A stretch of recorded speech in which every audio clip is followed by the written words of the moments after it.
Reports of a chemical attack first appeared, strangely enough, at almost the precise moment the battle had ended, when the Syrian government and rebels were negotiating on how to evacuate the latter. Reports first appeared on social media, Twitter, Facebook, and spread like wildfire. Well, my colleague Ken Delaney and I have learned today that the U.S. now has blood and urine samples from some of the victims of this attack in Syria last weekend, and that those samples, according to U.S. officials, tested positive for chemicals. Sources, the usuals: white helmets who serve as rescuers for Islamists and Syrian rebels. Also, the somewhat less known Syrian American Medical Society, SAMS. Together with the white helmets, they were cited by the Washington Post, the New York Times, CNN, virtually every Western media outlet reporting on this chemical attack. On Saturday, April 7th, amidst continuous bombardment of residential neighborhoods in the city of Douma, more than 500 cases, the majority of whom are women and children, were brought to local medical centers with symptoms indicative of exposure to a chemical agent. SAMS itself is funded by U.S. aid, $6 million in 2015.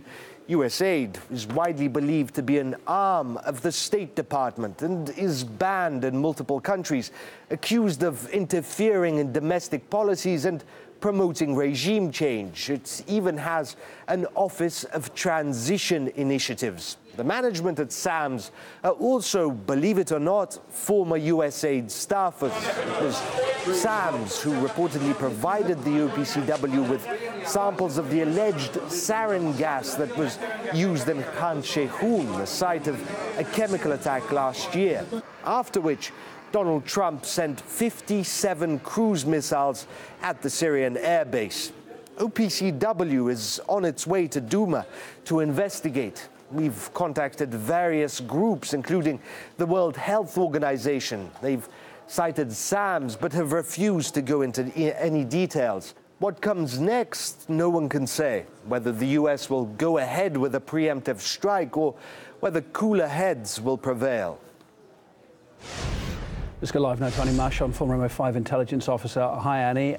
You're taking these details like we are. To what extent could the witness testimony here that's been put forward by Russia's defense ministry change how this perceived chemical attack, these allegations of it, are being viewed? Will it make any difference or not? Well, there has been a rush in the West to stampede towards trying to escalate the violence in Syria.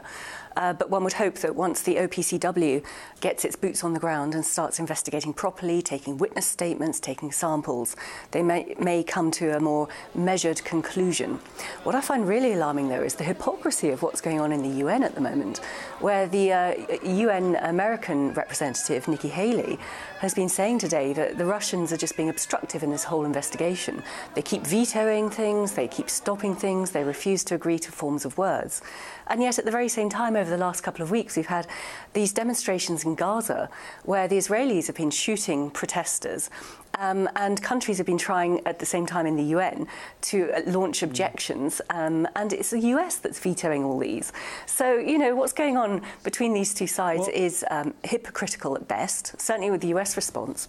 While we're on the subject, Nikki Haley, today, just a few hours ago, she says the US, the UK and France have all arrived at the same conclusion concerning the alleged attack. In fact, let's listen to her. I'll come straight back. Did a chemical weapons attack happen? Yes. The US has analyzed, yes, it has happened. The UK has analyzed, yes, it has happened. France has analyzed, yes, it has happened. 3 separate analyses, all coming back with the same thing. There is proof that this happened. What's she referring to there when she says analysed, considering no British and no American experts actually on the ground there? So what evidence are they analysing? Well, it's a very good question. I mean, one presumes they're trawling through their vast databases of electronic surveillance and might have picked up some chatter or some whispers from who knows who might have been on the ground in Syria. I mean, let's bear in mind as well, I remember seeing this live on international media a few weeks ago, that one of the senior Russian generals actually warned there was going to be a false flag chemical weapons attack in Syria. Now, you know, where is that coming from as well? Presumably the Russians were picking up chatter, but, you know, in the other direction. This is why the OPCW has to be so careful in gathering evidence, in analysing what might have happened, speaking to eyewitnesses as well.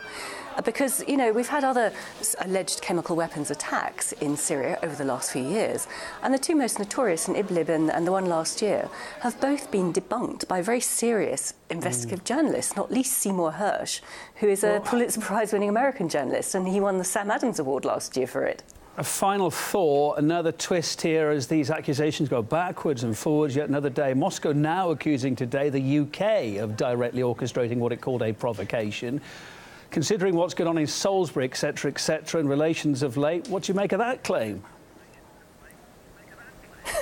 Well, it could obviously just be a tit for tat. We know that. On the other hand, we do know that the UK and the US intelligence agencies have been, should we say, advising the so-called rebels, i.e., you know, Islamic terrorists on the ground in Syria, and giving them logistical support over the last few years, which has prolonged the agony of the Syrian people. So, you know, who knows what's going on? It would be great if every country could have a fair hearing in these sort of investigations, rather than a sort of gang bullying mentality of the major Western countries ganging up together and all, you know, automatically blaming Russia or Iran or Syria or whatever.